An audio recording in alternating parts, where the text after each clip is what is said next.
Hello, everybody, and a happy Thanksgiving weekend to you and yours. I got some dates coming up. I will be in St. Louis this weekend at Helium Comedy Club in the upstairs room. I don't know what that means, but I'll be there this weekend. One show Friday, two shows Saturday. December 10th and 11th, I will be in Detroit, Michigan at the Independent Comedy Club. December 15th, I'll be headlining a little show at a brewery in Boston. And then on the 16th to the 18th, I will be at Laugh Boston with Dan Soder. And then December 23rd, Adam Friedland and I will be at Caroline's on Broadway for two shows, 7 o'clock and 9:30. I got a website coming. I'm going to build my website. I got new headshots. So once I have those, I'm going to build the website. That's coming very soon. But I'll always have ticket links in bio. You guys can always email me, michael.racine@gmail.com for ticket links. Like I said, DM me on social media. And what else? Oh, and then January 15th, I'll be in Minneapolis at the Sisyphus Brewing Company with Evan Williams. And then January 22nd, I will be at the Lincoln Lodge in Chicago, Illinois with Evan Williams. All some great chances to see me live. And I'm working on this new, well, it's not a new hour, but it's an hour that I'm going to put out and record. And what? It is new. It's not really new. My last album was 6 years ago. Anyway, and yeah, that's it. Please come out to a show and enjoy the episode. We talked to Mike Cannon about fatherhood, being a dad. My son was sitting next to me most of the show, and he was chewing on a he went back and forth between crying and chewing on a piece of paper. And the only way I could get him to shut up during the episode was giving him that piece of paper to chew on. So forgive me, but I hope you enjoy the episode. Thank you very much. Have a blessed Thanksgiving to you and yours.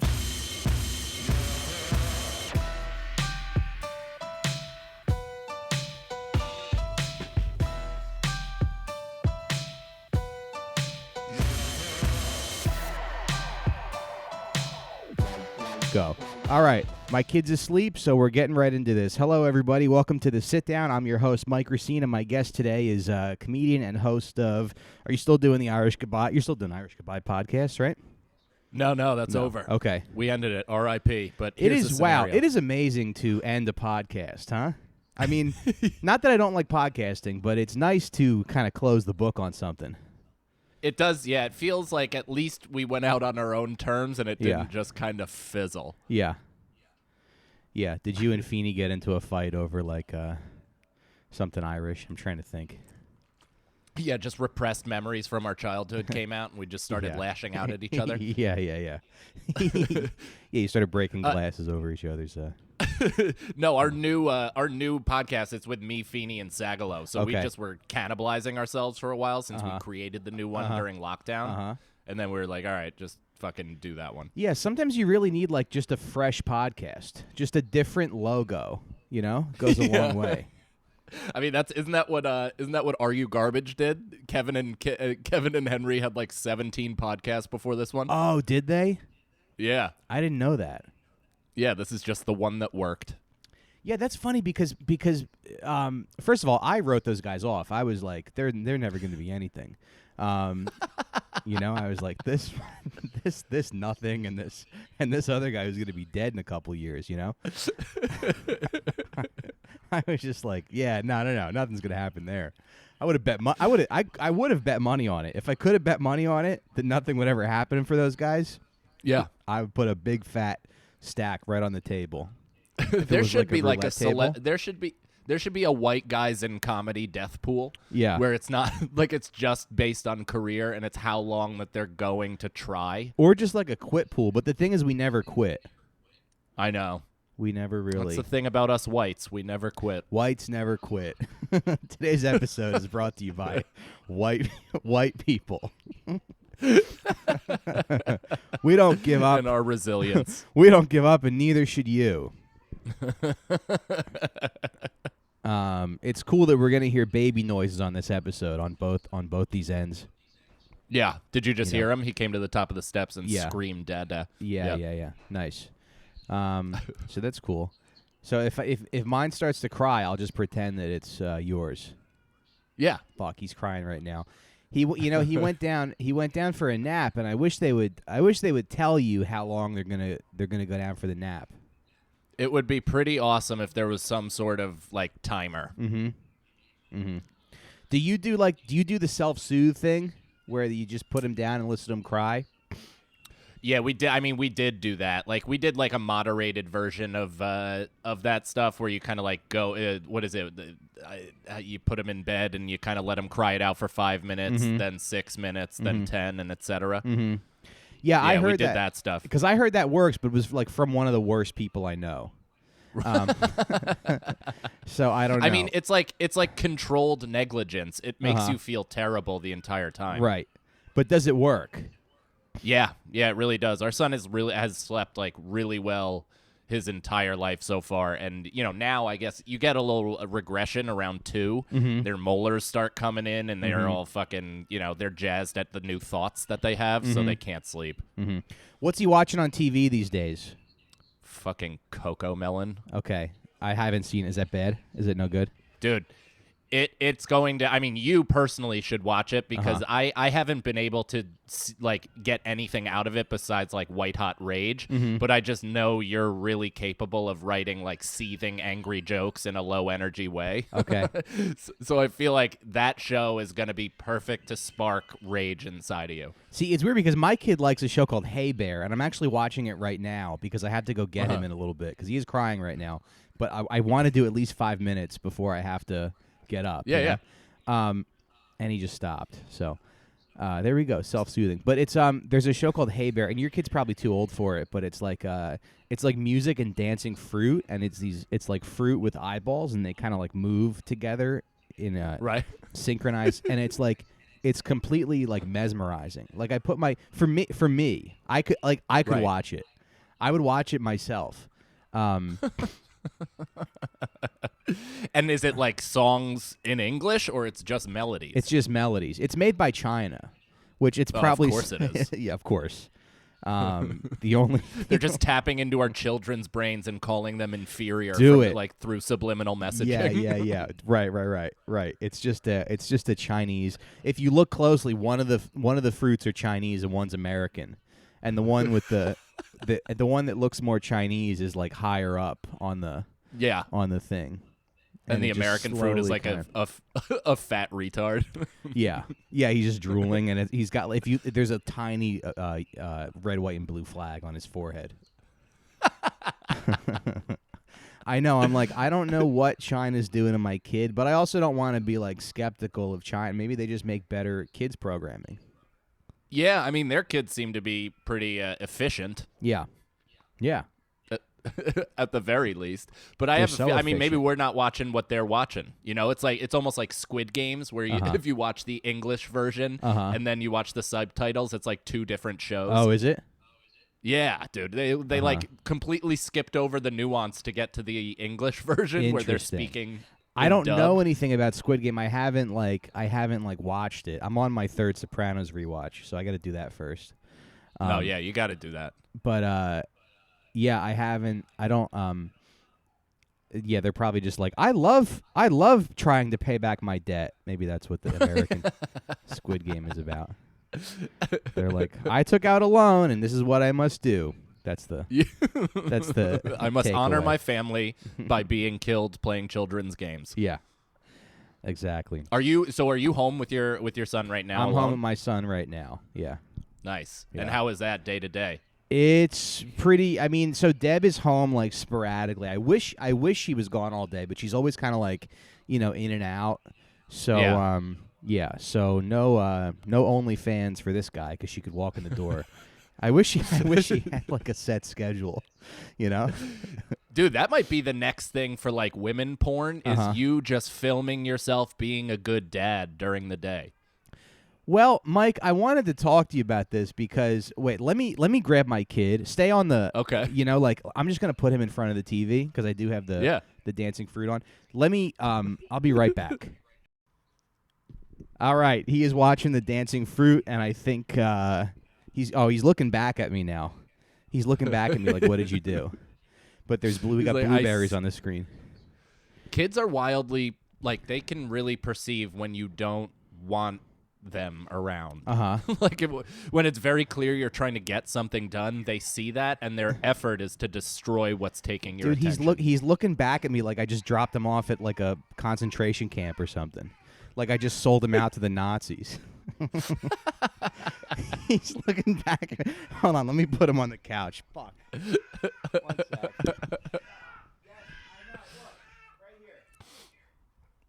See, this is actually like a very realistic. All right, look. Yeah. Okay, look, you're on the couch with Dad. Okay, everything's good, but Daddy's working. Daddy's working. God damn it. That's all right. There we go. See, we're podcasting together. He wants to be on the show. Man, that look he was giving me, like, literally, it looked like he was so hurt. Yeah. Can you stop? You just got to explain to him that Patreon is what feeds him. Patreon is what feeds you. That $700 a month is why you have food. All right, there we go.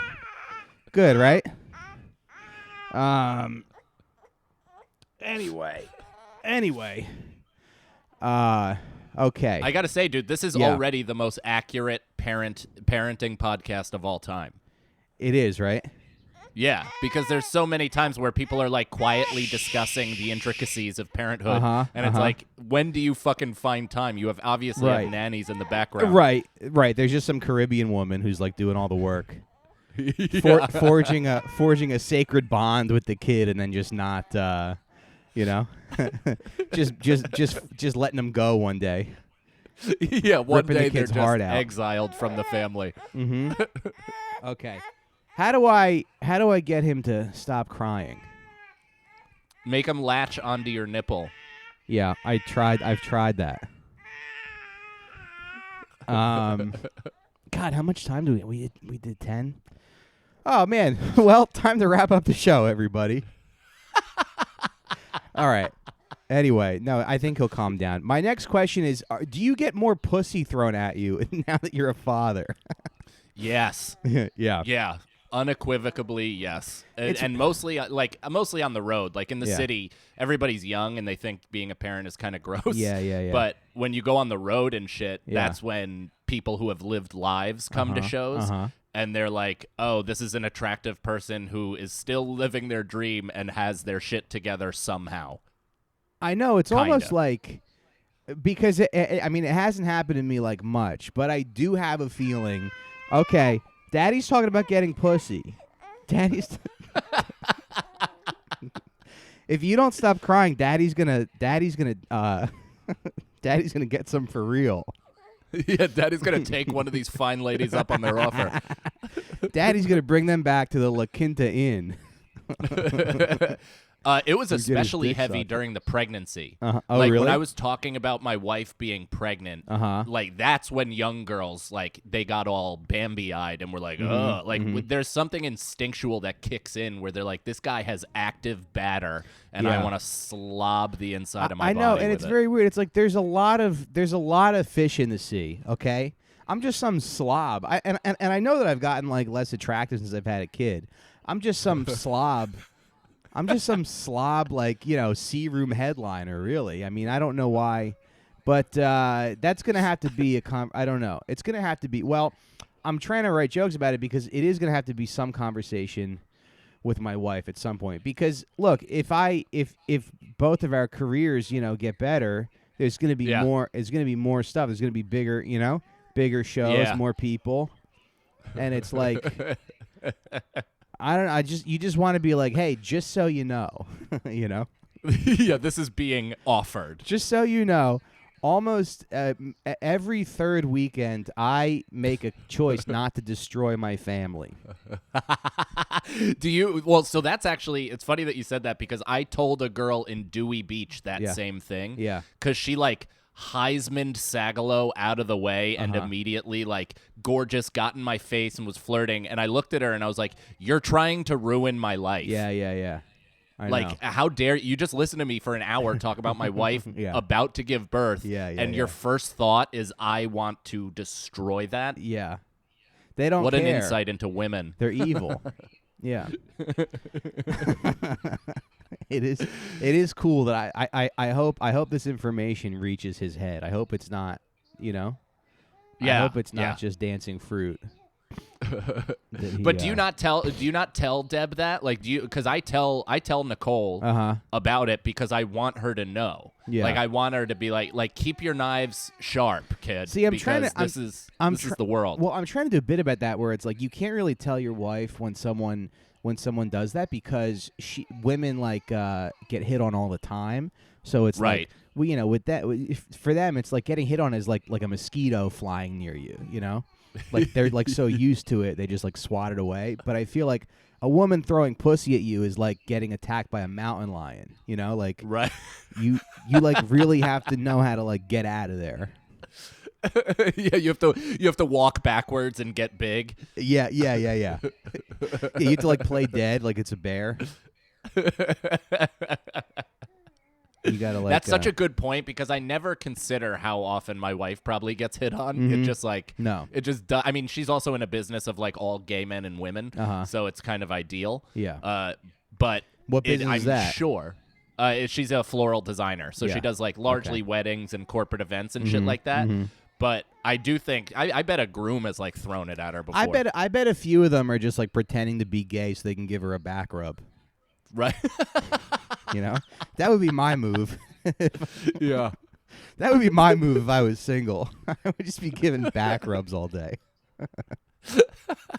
Just putting a little extra lisp on your S's and then just shoulder massages. Yeah. No, I would just come off as like a masculine gay guy. I'd be like, they're like, oh, you're masculine for a gay guy. For a gay guy. And I'm like, yeah, totally gay. Can I touch your feet? All right, now the baby's smiling. I think he's happy. Nice. Yeah. Well, and also, do you still go on the road with Colin at all? No. Okay, because he just had a baby, right? Yeah. I told his wife she should go back to Israel. I don't think he liked that. No, I'm just kidding. Wait, she's from Israel? No. I was just trying to think of like what would make us fall out. Oh, I really like her. She's like, I'll play a goddamn Japanese woman if I want. It's really cool, yeah. Because I guess she was supposed to. We were hanging out one weekend. It was Deb's birthday, and she was supposed to play a trans woman. And it was that weekend where they like kind of like took it away from her, and like she did feel really bad about that. Like she felt bad, and she doesn't want. He was like she doesn't want people mad at her, obviously. Sure, but yeah, it's pretty. If I was like that level of a star, I'd be playing every race that I possibly could. Like just Also, it's like she's the headliner. Like that's the draw. Yeah. I know. But also, it's weird because it kind of bumps into each other. Where it's like this woman has single-handedly earned $100 million herself, and now people are trying to deplatform or whatever, or take certain roles away from her. And it's like, you're kind of doing the opposite of what you're meaning to. I think. No, I'm Team Scarlet all the way. Yeah, I am too. She sued Disney and won. I don't even know what it was about, but I drew a picture of like I drew a picture on the iPad of like Colin and Scarlett next to me while I was like raping Mickey Mouse, and they were like, "Get him, Mike," and I didn't get a chance to send it to him, but I thought it was funny. And, now it might look like you've worked too long on it. Yeah. Yeah, like it's my obsession. He's like, dude, that's settled months ago. Yeah. I'm not legally allowed to talk about it. They're watching me right now. There's just like a laser pointer appears on his forehead, and it's like it's the shape of Mickey Mouse. Yes. I do have a question about that because and not even necessarily about them, but just like wealthy friends in general, because I have a wealthy friend who's not in show business at all, and his just fatherhood experience couldn't be more different than me. Like I was hanging out at his house, and he had both of his kids there and their nanny, went inside to like cook for the kids, and one of the babies fell down and was bleeding, and my friend just called for the nanny to take care of it. And what was her name? What was can you tell me the nanny's name? She was white. Yeah. I think it was really? like Andrea. It was like something boring. Uh-huh. But yeah, I was like, I was like, dude, I would have been like shuffling boiling water and putting a Band-Aid with peroxide and all that shit. It's like, I have no idea what this type of life is. Yeah. Rosa. Does any part of you like resent that, or do you like being this hands-on? No, I kind of like it. I mean, like, so this is one thing I wanted to talk to you about, because I mean, we are like kind of broke at this point. I for some reason I like was able to make a bunch of money during the pandemic because I like started this moving company and I had like some money, and then right before the baby was born, I bought like a couple tracksuits and some sneakers because I was like, I'm not gonna be able to do this. And I haven't bought myself clothes, I think, since then. I haven't, Right. But I just kind of like the same uniform every day. But it is nice. Like, okay, so right now I'm like raising my kid broke. But it is cool because I do get to spend a lot of time with him. And from what I understand, from what Deb has told me, is that I was like, oh, it's going to be terrible when he goes to school. He's going to like freak out. But she was like, no, because kids that get a lot of attention, like they're more secure going out into the world. And I had a therapist tell me this too one time. They're more secure going out into the world because they're like used to it. They feel supported, you know? Right. Oh, that makes sense. Yeah. So it's kind of cool. Like I mean, there's degrees of it. Not to say we're like broke. But it is. But I think the trade-off of that is that you get to spend more time with your kid, which to me is like really cool. Yeah. No, I'm right there with you. I like, we're certainly not broke by any means, but we're living not as millionaires. Yeah. Which that's kind of like, that feels like when you get some breathing room when you start making $1 million a year. Yeah. But it's like, I'm super. I even talk about it a little bit in my act, but even the lockdown and stuff like that, like I had the full year where my wife was out and doing work and working from home and stuff like that, so we'd have to shift. But I got to spend every day with my son, basically forming a bond that is unbreakable at this point. Like, it legitimately makes my wife jealous at times. Now, isn't it because weird? Sorry, we're just boys. That's great. Yeah. And as someone who has like, isn't it weird? Stop. Be quiet. He's looking at me like, what did I do? No, I'm working. Can you be quiet? Shut the fuck up. Shut the fuck up. Yeah, but it's also weird to think that like you could still fuck your kid up at this point. I don't know what age it is where you fuck them up, but somewhere I think it's probably between like, I don't know, because Deb says that they don't remember anything at this point, but it's when they're kind of forming their personality, So it's like this is the time where it's like he's gonna become gay or not, He's gonna develop his sexuality. So I make sure that I give him lots of hugs and kisses. Because then he'll be tired. He'll be tired of getting kisses from a man, and he'll want kisses from a woman. I did hear something like that. There was a theory that boys who spent too much time with their mothers became gay, and had weak or absent fathers. Yeah. I don't know, but wouldn't that mean then everybody from the boomer generation would be gay? Yeah, maybe. It would mean every Italian would be gay. Yeah, every Italian is just a closeted homosexual. I'm just dropping my coffee like in Usual Suspects, just thinking about every Italian I know. Wait a minute. Kobayashi. Yeah, I don't know. I think like, because my son, and I'm sure you see the same thing, there's this weird like innate understanding of what's funny with him. Like he's really like given me wink and a nod since like early in his life. Like just, even at a fart or something like that, he just kind of gets it. Yeah. And even now his like timing, like his jokes, he'll do shit on purpose funny, and it's like I feel like if he hung out with my wife, he'd just be absolutely not funny. and just just tell stories that don't go anywhere. He's like, Daddy, I had a blueberry today, and it was pretty good. Just 5 minutes about his. Yeah, I'd be like, well, blueberry. Well, that didn't entertain anybody, son. When did that start? Because my kid is 6 months. He's not talking yet, but I feel like we do have fun together. We do kind of like laugh and smile together. But I don't know if like he doesn't laugh. He doesn't laugh a lot.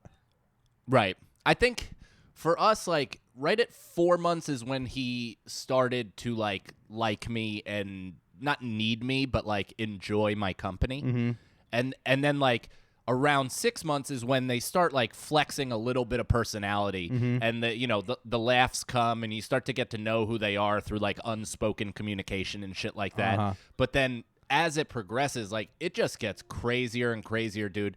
They start saying words, and you're like, whoa, I can't believe this. And at every step, I just assume that this is it. Yeah. Like, I'm like, well, that's cool. He's going to say duck for the rest of his life. That's awesome. Right. And then 3 weeks later, they have a completely different vocabulary. They pronounce words differently. They have, like, taste in food. Like, it's fucking weird. Everything changes so rapidly. Yeah, he's, like, saying slurs. You're like, where did you learn that? Yeah. You put on... and it's my father-in-law. That's where. Yeah. All right. Well. Yeah. My son was like quoting QAnon scripture when we were living at my in-laws. Nice. Yeah, it's funny because it's funny even watching those like little, those little developments here and there, where it's like, he starts like doing raspberries on you or something, or he starts like moving his lips a certain way or giggling or whatever. Those are all kind of like a big deal because it's like they didn't do them before, Yeah, 100%. And it's and it really, but I really think it does kind of get better and better because the first couple months, like people would ask, like how's your baby, and obviously like I like the baby, but I like him, I like him more now than I ever did. You know what I mean? Right. Like newborns are cool because they're like, you get this tiny little baby with the crusty belly button and everything, but. It's not like you don't want that forever. Yeah. No, not at all. Especially considering the level of exhaustion that I was at. Like I felt legitimately inebriated all the time. Yeah, like, just because I was on like fucking 2 hours at a clip. Yeah. But yeah, I mean, especially now, like. I don't know about you, but I've gotten like incredibly emotional since my son was born. Also, like, I mean, I've always been emotional, but I could cry at the drop of a hat. Oh, dude, I wrote my kid a poem like a couple months ago. Did you really? Yeah. Did you keep it? I like texted it to Deb. I guess she kept it. Nice. Yeah. I don't know. It's a little sus to keep a poem that you write about your son. Yeah, dude, you're simping for your kid. Yeah, bro. You're supposed to write it and then burn it. like it's like the like beach you just like dads before us. Yeah. You're supposed to write full-length children's books and illustrate them and then throw them in a bonfire before people find out that you did something corny. Yeah, that you care for your child. Yeah. But my kid, we were at the park the other day, and he likes basketball already and just digs going to the park and running around on the court. Because you played, and right? There was just what was that? Because you played, right? I played, yeah, and so did my wife. My wife was really good in high school. And you're good, right? Yeah, I mean, I used to be. Now I'm a broken down shell of what I once was. Well, you posted a video where you were like, your kid was like guarding you, and then he like hugged you. Yeah, yeah, that was cool, dude. It's like even that before he was like Frankenstein walking around the court, and like then he'd hug me to like make sure I wouldn't run away, and now he's like full sprinting away from me. He's juking me out. He's going, Dad, run with me. Like, dude, he said, Dad, run with me the other day, and I just started hysterically crying. Really? Yeah, I was like, wow. I was like, this can't be good for either of us. But I am like, it was just that moment where I'm like, one, I can't believe he just said that. Two, like, it made me realize how this won't be forever. Yeah. Like the fact that he's this size. The best advice my buddy gave me was like, hey, man, when you're at your most frustrated, just remember that they'll never be this small again. And I was like, it's great advice because every time that I've thought that, it's gone back to the appreciation as opposed to like any whatever frustration. Yeah. It's kind of weird because the frustrating aspect of it doesn't come from it never comes from the baby. I'm never like, what Right. the fuck? But it's all like the stuff. It's all just like the stuff around it, like the piles of laundry, the wife that won't fuck me anymore, the the house always being a mess, the dogs that are being neglected because we're busy with the baby. It's Yes. yeah, so he's good. Yeah, it's just like that stuff. The only frustrating thing for me is like work shit. Like when I'm unable to work or work out, especially because working out is such like a mental health thing for me. I just spiral really quickly if I can't. Yeah. If I have no time for either of that, then I'm on like kind of a slippery slope with how I am with me. Like not with him, but just with how I am talking to myself. Yeah. Yeah, it definitely changes a lot of the aspects of like like work too, because it's like sometimes you get these it's funny because it's funny to have a kid and still get like a low ball offer from a comedy club for a weekend, Yes. and you're just like, well, what do I do with this, Right. I'm supposed to have I'm a dad, I'm supposed to have dignity. Right. And yeah. Did the pandemic or fatherhood make you like? Because I won't put it onto you, but for me, like the pandemic and fatherhood has made me feel pretty comfortable telling people to go fuck themselves. Yeah. Because it's like we're men, dude. Like Yeah. like at this point, I've been a boy in this business. Like I just have accepted what people have offered and tried to play in the lines and like by everybody else's rule, and then you realize it's like. Actually, you just have to dictate how this shit goes, and I've never had the courage to do that until somebody like relied on me. Yeah. Yeah, I mean, I think yes and no. Yeah, I have gotten a little more selective with like what I will do, what I'll say yes to. But then, I don't know. Sometimes it's like, sometimes those low ball offers are kind of all you have, and you still have to. Yeah. I don't know. But it's funny because we don't really. I don't know. It's a weird thing. Like I was like I had dinner with my dad a couple, a couple weeks ago. My parents came up to bring me my dogs back that they were watching. So I got dinner with my dad, and my dad was like telling me about his job. Now I don't really know much about my dad's job except that he works for a bank. He's worked for multiple different banks. I think he works in commercial lending, so he's like a lending official or something. So he's the one who like denies funding for your black-owned business, like if you're a black girl with a lot of heart and wants to open up a cupcake shop, he looks at your credit and says no. I think that's his job. Then just stamps as hard as he can. Yeah, yeah, just extra hard. That's the Italian part of him, just putting that denied on the application. But I don't really even know anything, about that. And then it's like, I also know that he was like he's been laid off probably like 12 times throughout my life. Like he just gets laid off a lot. And then I remember one time he had like he had a boss when I was in 8th grade, so he was probably in his like late 40s. He had a boss who was like 28 years old. And this boss like came to my grandfather's funeral and was like, just take as much time as you need, Bob, which is like funny to think back on that, Yeah. And I think my dad might be sort of like a Jerry Lundegaard situation, because the way he was like talking about his job, he was like, I'm about ready to retire, but if they don't give me what I want, I might give them a piece of my mind, like. Like I just feel like he's probably just getting bitched at every day, and is bitched at and yelled at, Yeah, I mean, I think that's like a certain generation where they just like they treated work like their fathers, like they were not allowed to have a say, and they just kind of bent to authority because they were fucking scared, and it makes sense. Yeah, but it's also like I don't know. I would kind of like to know a little more about like what he does. I don't really know anything about his job or like his day-to-day or whatever. I just know there was a gay guy that he worked with that he like was in denial that the guy was gay. 'Cause we would go to like New Jersey Nets games, and we'd sit in the box, and I was like a little fat kid, and I like wouldn't watch the game, and I would just eat chicken fingers. Like I'd be like at the buffet all night. But there was this guy Bill Cuneo who was like really cool. And me and my brother would be like, Bill Cuneo, and he would show up with he would show up with like a little twink, like a little like young like I think he was probably like Dominican twink. And he was the Bobby Haha of your dad's office. yeah. Yeah, and my dad was like, "Yeah, I think Bill Cunio's gay, or I don't know, probably not. Who knows?" But yeah, he was like a cool guy. Yeah, me and my brother were like Bill Cunio.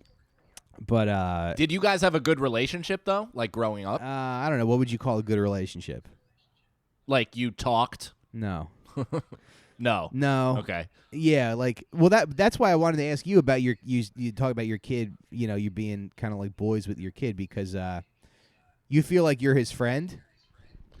Yeah, I mean right now I am definitely his authority figure more so like cuz I've seen enough parents try to do that where they're like, "No, we're like friends." Yeah, and, I guide him through advice. That's pathetic. That's pathetic. Yeah.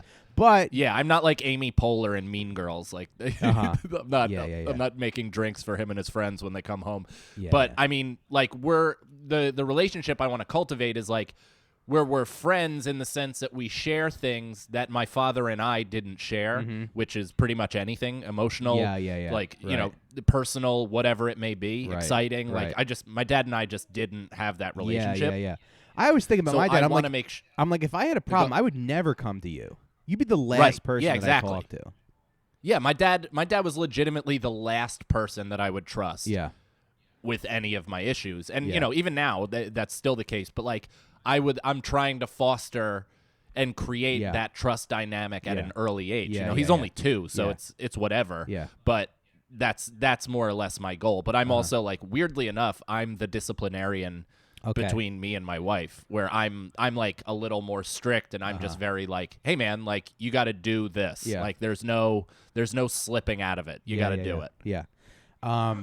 Do you? Because I haven't really gotten there yet. I mean, he's never done anything bad, which right. You probably remember, like he's like totally he's like innocent, Yeah. But totally. when you discipline him, does it? Is it like disappointing, or do you kind of like doing it, or I mean, what does that feel like? Because Ricky was telling me that his wife lets his kid get away with a lot of stuff. Yeah, I think that might be just moms. They have a different thing because they actually like grew them in their body and they're more sensitive and stuff like that. Yeah, but I don't feel bad. Like it definitely hurts me to watch him cry and like freak out and stuff like that. Yeah, but I also in the back of my head like. I understand what this is doing and the benefit to it. Yeah. So I'm holding on to that more so than the what's currently happening. So it's not like I'm not a sick fuck where I'm taking joy in watching a 2-year-old being like, because he did something that annoyed me. I'm just like, no, I know that I need to stick to this because otherwise you're going to turn into a twat. Yeah. My well, that's the thing too. Like we talk about money. You don't want a kid growing up with too much money. I think what you want to do is you want to have Christmas be disappointing, so he strives to make a lot of it. You just want to be very upfront. It is so interesting, right? Because, like, I think you're a really good guy, and I think that, like, both of us probably feel that we had a little shortcomings when it came to, like, being brought up and all that shit, and there were some issues with it. But also, look at us. Yeah. Like, we are good people. Like, I think I'm a good guy, too, and it's like, my parents fucked up, but I found a way. Yeah. Right. So it's like I don't know what the balance is between being wildly supportive and also trying to fuck them up the correct amount. So they're like resilient and all that shit. Well, it seems like you're going to fuck your kid up no matter what. I mean, I was reading about different parenting styles before the episode. It was like, in the 50s, it was a lot of like the adult was the center of the household, which is kind of funny to like think about that. Like and I guess that was reflective in like the TV shows too. It was like Tom and Family, like the Tom show, and the guy had like 6 kids, and then the Tom show. it was like it was like Father Knows Best, or like the Dick Van Dyke Show. Man, we really were white men really were the center of the fucking universe. Dude, it's amazing how many like shit. Like, you ever see Tomcats? That movie? I think a long time ago, or maybe It's like not. Jerry O'Connell and Gary Busey's kid are in it, and it's just the height of the mediocre white guy being the lead and shit. Yeah. And we were watching it on the road. It was Sagalo and I was like, dude, we were born in the wrong era. I know. Just a we would have been millionaires if we were in the 90s. Late. Just a little too late. Yeah. Well, but also it's really good that a lot of women of color are getting opportunities. You know, you got to remember that. That's the we always have Patreon. We always have Patreon, and we get to watch a lot of beautiful women of color succeed, which that's very nice. I love that. That's kind of my favorite thing about comedy. You love that? I love watching disabled women of color succeed. who are not ready to get the stuff they're getting. Well, that's what's so. I mean, we can have this conversation till the cows come home, but it's so. Yeah, fuck it. What? Go ahead. What do you want to say? I was just gonna say that they're not even picking the right people of color. It's like there are actual vets in comedy that are like killers, of course, and they never get a shot. And for some reason, some fucking dipshit open micer is like thrust to be the backup to Jimmy Fallon. What? I've had this thought so many times. Yeah, think of all the times you've seen like Yamanika or like Kareem Green, you know, just destroy. Yeah. And then it's like, no, this one went to NYU though. Yeah, we can tame this one. Yeah, exactly. Well, yeah, it's always reflexive of like the people keeping the gate. It's always reflexive of their kind of like worldview. But you know what? What are you gonna do? That was Ben's first lesson. Yeah. What are you gonna do besides hang in there? I think if he wants, have you thought about if your kid tells you he wants to do comedy? Yeah, I mean, I've thought about like basically anything, and I have no real like oh no or do or don't. Wait, or real quick, can I interrupt that. you for 1 second? Why is Elmo the star of Sesame Street? Because they have fucking tapped kids' brains with his color and voice frequency. Yeah, I was like just they never, just know. I was never an Elmo guy though. Me neither. I was Cookie Monster. Yeah, I was Bert and Ernie, I think. Yeah. Bert and Ernie and Big Bird. Yep. Oh, I think Big Bird is such a cuck, dude. Do? Now that I watch it, Big Bird is the whiniest fucking loser. Oh, really? On that show. Yeah, he's such a clown. He's like 6 years old though, isn't he? Is he 6? He's a clown. But the guy who voiced him died. Yeah. Did you know that now it's like maybe it's the new voice that I hate. Imagine like a Rolling Stone type article, and it's like they're interviewing the guy who played Big Bird, and he's like, I've fucked over 4,000 women. He's the Wilt Chamberlain of puppetry. Yeah. Yeah. If you know, there used to be a time you couldn't throw a rock in Los Angeles without hitting some woman that sucked me off. Some whore that sucked me off. I always think about that. Like the guy who played Tony the Tiger must have gotten a lot of pussy too. Oh right? yeah, he must be like you got to take that to bars. Yeah. Yeah. You know, the guy that does EA Sports too, like he's becoming a TikTok star all over again. Yeah. Yeah, because people like run into him and he's like EA Sports, it's in the game, and people are like, this guy's fucking great. So I bet it's a party trick. Yeah. Life is just so empty. That's how empty life is. That all you have to do is meet the voice of Big Bird. Okay. Here you go. Oh, come on. We were almost done. You're good. You're good. Say hi to Mike. Boo boo. Hey, Ben. All right. Yeah, wait. Sorry. What were you saying when I interrupted you? I don't even remember, to be honest. No worries. I was trying to get him to stay quiet. And I have this piece of paper that I wrote notes on for the show, and he was chewing on it, but that got him to chill out. But then I was like trying to just make sure he chewed on the paper with no ink on it, right? Which is probably still bad for him. But I don't know. I mean, when you're a podcaster, is he getting teeth yet? He's got one. He's got one little sharp little tooth on his gums. Oof. Yeah. If he was quiet right now or sleeping, this would be the best this would be the best job in the world.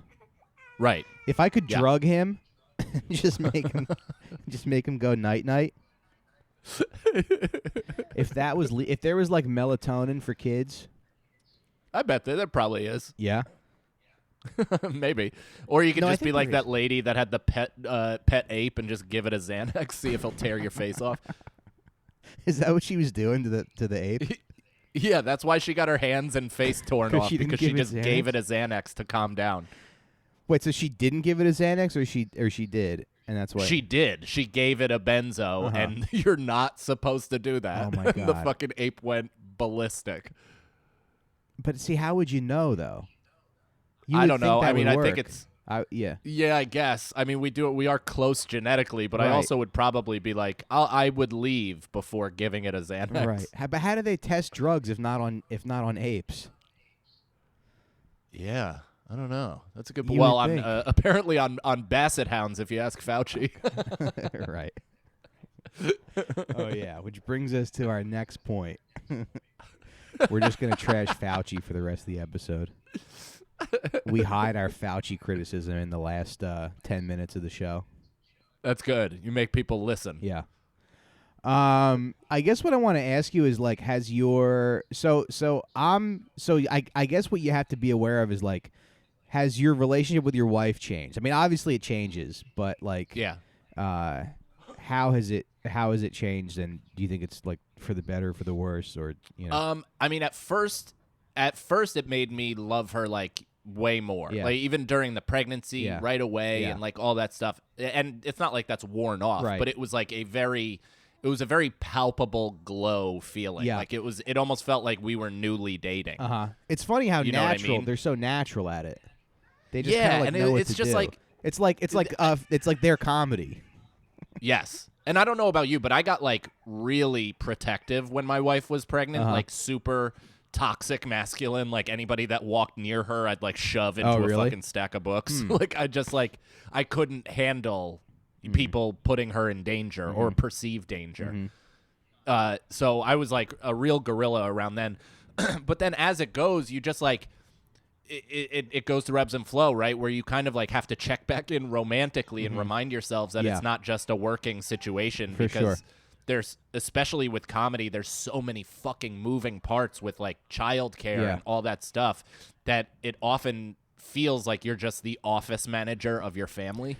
Mike, can I stop you? I just want to grab him a different piece of paper to chew on. Or or what do I give him to chew on? Do you have like a toy? Yeah, but I think he likes the paper. Is it bad? Can kids eat paper? I mean, they can't eat it, but they can. They're capable of it. Right. I don't know what to give him. Shouldn't. I don't know what to give him to keep him quiet. Does he have like a wubba nubba or something like that? What's that? Or a giraffe? The teething giraffe. He's got giraffe? that giraffe, but I don't. He's not into like putting that in his mouth. Damn. You know what we used to I think she fucking does this on purpose though. Just doesn't tell me stuff so that she can be the one that comes in and, you know. Yeah. Right. Well, I don't know if Deb is Italian, so she probably does this because my wife is wildly Italian. Yeah. And she'll just move things around when she's uncomfortable with where they're currently at, and then be like, "I never move stuff. I don't know what you're talking about. Yeah. Just touching my shit all You're the time. out of your mind." Yeah. Like that shit. That makes me crazy. That drives me crazy. Yeah. Yeah. I don't know. Where did you put it? I think my mom would do that too. I think Your what? I think my mom would do that. Yeah.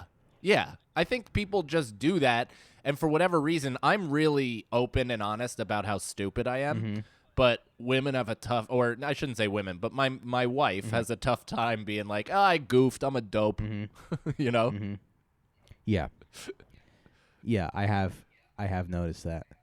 All right, he's quiet now. So yeah, it's just yeah, it is kind of funny. It's funny like cuz I experienced this during the pandemic where it's like, you know, we were going through the pandemic together and we didn't have the baby and you just forget that you're like you know, romantic partners cuz you're kind of like doing this thing together, so it's all about like, how's our income? Do we have groceries? Are we going out? Are we, like whatever? Like what are we doing? And Totally. then it's totally like that when you have a kid. You like, Oh, yeah. Like nobody wants to fuck their office manager. Nobody wants to fuck the lady who manages the staples and the Post-it notes. Exactly. Yeah. I mean, but the thing is, like, as it goes, you kind of like get, or we got back into that. Like, it was also a conscious decision. Yeah.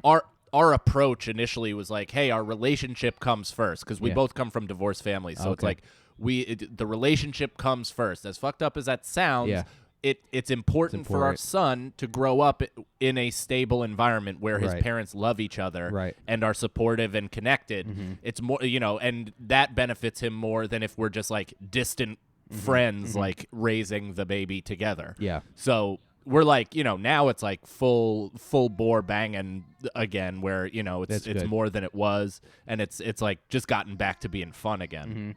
Yeah, it definitely like ebbs and flows though, I guess. Yeah, it takes a while, dude. It took us like 6 months to like not have sex again. I think we slowed into that early, but like it took us that long to kind of like get into any sort of rhythm, like as in once a week. It took a long time. You said even once a week was hard. Yeah. You got to fit it in if you're in the mood. Like, we're both so tired. We're working. We have all this shit. I filmed my special when my son was 3 months old.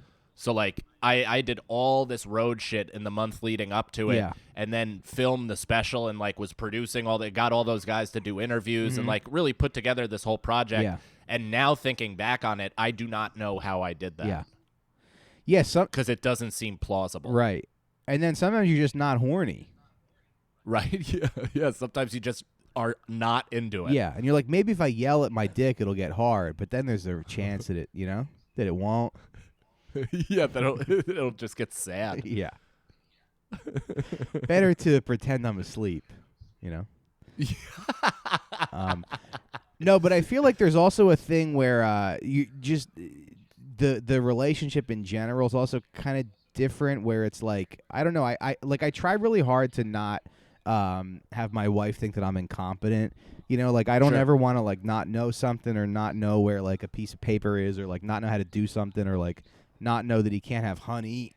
It's like because I don't want her to think that I'm like a moron. Sure. Even though, I mean, let's be honest, I think women are better parents. Yeah, and I also think that they already know us. Yeah. I do think, though, and I'm sure the same goes, but like my wife is stunned and impressed by my ability to parent. Okay. Like because I even was, I wasn't a drunk in the sense that I was fall down every single night. Yeah. But I drank a lot before my wife got pregnant. Yeah. And then once my wife got pregnant, I stopped. Yeah. And I haven't drank even since my son was alive. So I think she did not see that coming at all. And I think now she's like, oh shit, okay, look at you, able to do things. Yeah. Yeah, it feels good to kind of like break those stereotypes and be like, no, I can like this can go any way I want it to. Exactly. This can like you're in control of. You're not like beholden to being shitty or incompetent or like whatever it is. Yeah. While my kid chews 100%. on fucking paper while I podcast. All right, cool. Well, he's a little rowdy, so maybe we'll wrap it up in a few. But yeah. Any final thoughts? We'll do a part 2 when he turns 1. Yeah. Yeah, for sure. It doesn't look like he got any ink in his mouth, so that's good. He didn't get any what? Ink in his mouth. Well, that's good. Yeah. It is funny how much, I mean, he's like upset right now. It is funny how much that they just want to like, okay, here, no ink, paper. Do you like it? You like the paper? Now he's quiet. Sometimes they just like they just need you. God, he's like shoving it in his mouth.